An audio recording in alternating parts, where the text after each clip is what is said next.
કચ્છમાં સતત વરસાદ વરસી રહ્યો છે ત્યારે વરસાદી મહેર બાદ ભુજમાં પ્રકૃતિ જાણે શોળે કળાએ ખીલી ઉઠી હોય તેવા દ્રશ્યો સામે આવ્યા। મોટા બંધમાં વરસાદી પાણીનો જોશભેર આવક થઈ રહી હોય તેવા દ્રશ્યો સામે આવ્યા છે। શહેરીજનો મોટા બંધને નિહાળવા માટે પણ પહોંચી રહ્યા છે। ઉપરવાસમાં પડેલા સારા વરસાદને લઈને હમીરસર તળાવમાં પણ પાણીની આવક થઈ છે।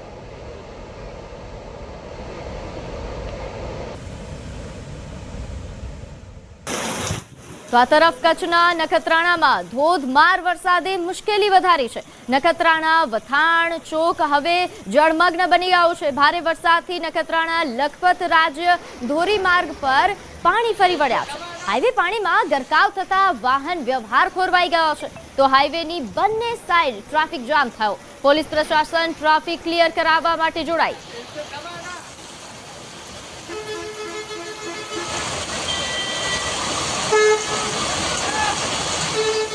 કુલ 3 દરવાજા ખોલાયા। ઉપરવાસમાં વરસાદના કારણે મચ્છુ 3 ડેમમાં 13,425 ક્યુસેક પાણીની આવક નોંધાઈ। હાલ 3 દરવાજા 5 ફૂટ ખોલવામાં આવ્યા છે, જેમાં 13,425 ક્યુસેક પાણીની જાવક પણ કરવામાં આવી।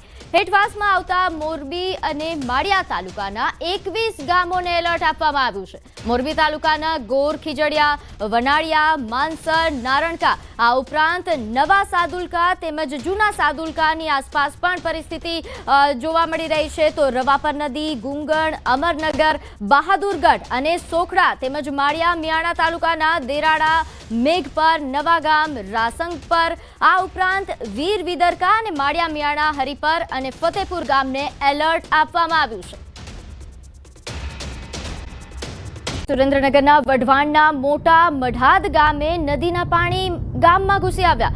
મોટા મઢાદ ગામમાં તેમજ ઉપરવાસમાં ભારે વરસાદથી નદીમાં પાણીની આવક વધી ગઈ। નદીના પાણી મોટા મઢાદ ગામથી બજારોમાં ઘૂસતા ગામની બજારોમાં નાની નદી વહેતી હોય તેવા દ્રશ્યો સર્જાયા। નદીના પાણી ગામમાં ઘૂસતા ગ્રામજનોને હાલાકી ભોગવવી પડી। અહીં ગામની સીમમાં પણ ખેતરો જળબંબાકાર બન્યા।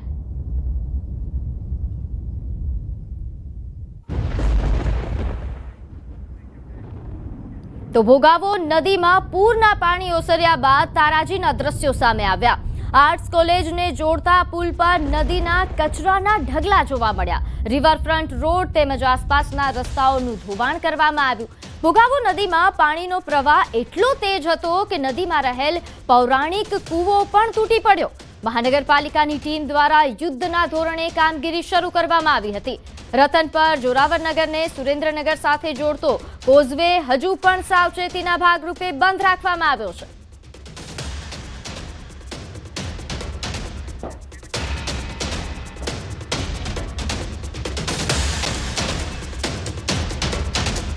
તો ભારે વરસાદ બાદ સુરેન્દ્રનગરમાં કેવી પરિસ્થિતિ સર્જાઈ છે તેને લઈને વધુ વિગત સાથે આપણી સાથે સંવાદદાતા જોડાઈ ગયા છે। હાલ કેવી પરિસ્થિતિ જે તારાજી સર્જાઈ એ બાદના દ્રશ્યો કેવા જોયા આપે?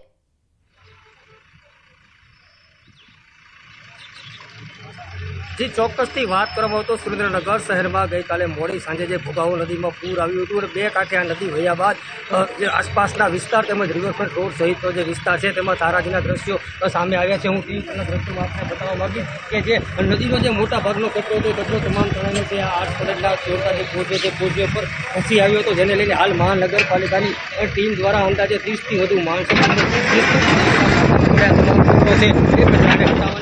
છેલ્લા અંદાજે 10 કલાક કરતાં વધુ સમયથી યુદ્ધના ધોરણે કરવામાં આવી રહી છે, પરંતુ હજુ સુધી યુદ્ધ આજે પૂરની જે સ્થિતિ છે એટલી ભયાનક હતી કે આટલા કલાકથી કામ કરવા છતાં હજુ પણ પુલ છે તે રાબેતા મુજબ શરૂ નથી કરી શકાયો।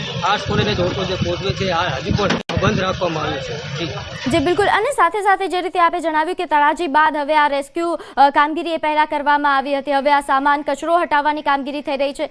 જે લોકોનું રેસ્ક્યુ કરવામાં આવ્યું તેમના માટે કેવા પ્રકારની વ્યવસ્થા થઈ છે?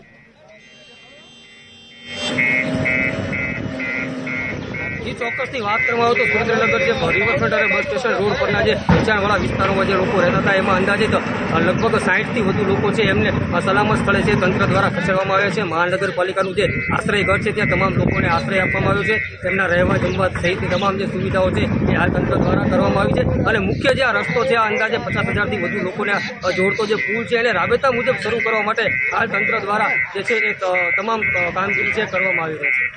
અક્ષય, આપની આસપાસ નજારો કેવો છે એ પણ જણાવો અને સાથે ત્યાં આસપાસના જે લોકો છે તેમની સાથે વાત કરીને પરિસ્થિતિનો તાગ મેળવશો.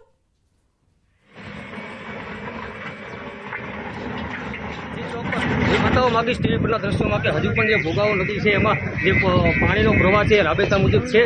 જે નદીની અંદર જે મુખ્ય જે પૌરાણિક કૂવો આવેલો હતો તે કૂવો આપ ટીવી પરના દ્રશ્યોમાં જોઈ શકો છો કે પાણીનો પ્રવાહ એટલો તેજ હતો કે આ પાણીના પ્રવાહમાં એ પૌરાણિક કૂવો છે કૂવો જે તૂટી પડ્યો છે. અને હાલ મહાનગરપાલિકા તંત્ર દ્વારા જે છે કામગીરી કરવામાં આવી રહી છે. અહીંયા આપણી સાથે આપણે તમને પૂછીશું કે કેવા પ્રકારની કામગીરી જે છે એ કરવામાં આવી રહી છે. જી શું કહેશો આપ, કેવા પ્રકારની કામગીરી છે? કામગીરી સારું જ ચાલુ છે અત્યારે તો બધું.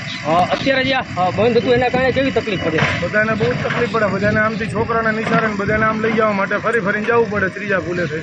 કેટલા લોકોને તકલીફ પડતી છે? ઓછામાં ઓછા રિક્ષાથી માંડી તમામ લોકોને તકલીફ પડે આ વસ્તુમાં. તો અત્યારે જે મહાનગરપાલિકાની ટીમ કામગીરી કરી રહી છે એનાથી સંતુષ્ટ છો તમે? સારું કામ કરે છે. કેવી કામગીરી ચાલી રહી છે? સારા પૂછા સાહેબ ને આપણે એમાં કઈ વાંધો નથી. સાહેબ જ છે સાથે.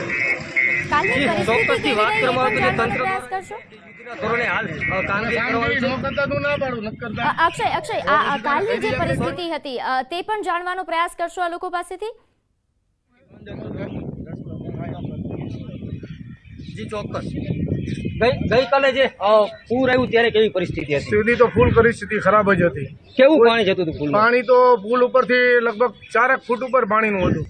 એને લઈને કેવી તકલીફ પડતી હતી? તકલીફ તો કોઈને હવની રીતે હવલા રોડે ને ઓલિકા રોડે રસ્તો બંધ થઈ જાય, બીજું શું થાય. જી આપણી સાથે એક બીજા અન્ય પણ ઉપસ્થિત છે, તેમને પણ પૂછો.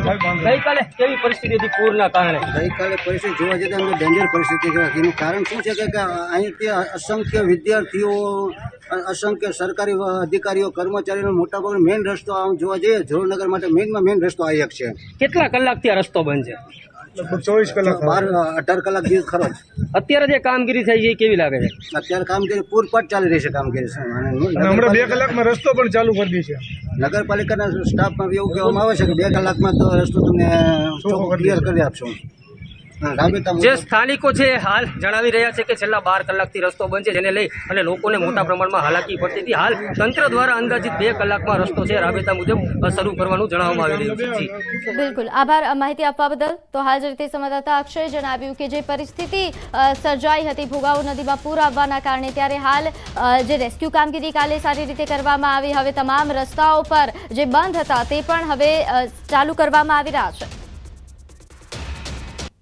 તો સુરેન્દ્રનગરમાં ધોધમાર વરસાદ ખાબક્યો અને ઉપરવાસથી આવેલા પાણીએ ભોગાવો નદી નજીકના લોકો પર આફત સર્જી.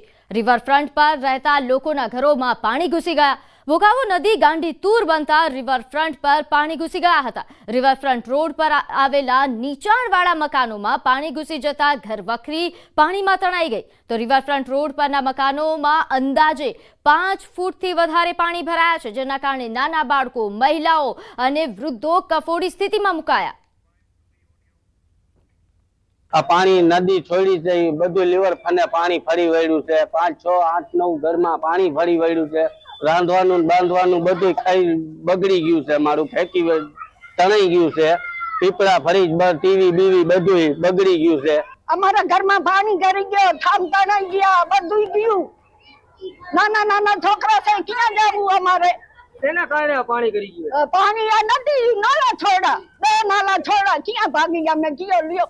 સુરેન્દ્રનગર શહેરમાં મધ્યમાંથી પસાર થતી ભોગાવો નદી 2 કાંઠે વહેતા આ ભોગાવો નદીનું પાણી છે રિવરફ્રન્ટ પર ફરી વળ્યું છે, જેને લઈને રિવરફ્રન્ટ પર રહેતા અનેક જે ગરીબ પરિવારો છે આ પરિવારોના મકાનોમાં પાણી છે એ ઘૂસી ગયું છે, જેના કારણે થઈને આ લોકોને ભારે હાલાકીનો સામનો કરવો પડી રહ્યો છે. આ જે રિવરફ્રન્ટના જે રહેણાંક મકાનો છે તેમાં અંદાજે 5 થી 7 ફૂટ જેટલા પાણી છે, પાણી ભરાઈ ચૂક્યા છે, જેને લઈને ઘર વખરી તમામ ઘર વખરી પલળી ગઈ છે, જેને લઈ અને લોકોને ભારે મુશ્કેલીનો સામનો કરવો પડ્યો છે. હજુ સુધી તંત્ર દ્વારા આ મામલે કોઈ પણ પ્રકારની કોઈ નક્કર કાર્યવાહી કરવામાં ન આવતા ક્યાંક ને ક્યાંક લોકોમાં તંત્ર સામે રોષ જોવા મળી રહ્યો છે. અને આ જે પાણી છે, પાણી ઉતર્યા પછી જ કેટલું સાચું નુકસાન છે તેનો અંદાજ આવી શકે તેમ છે. હાલ તો આ ભોગાવો નદીના પાણીએ અનેક લોકોની જે છે એ હાલત કફોડી બનાવી દીધી છે.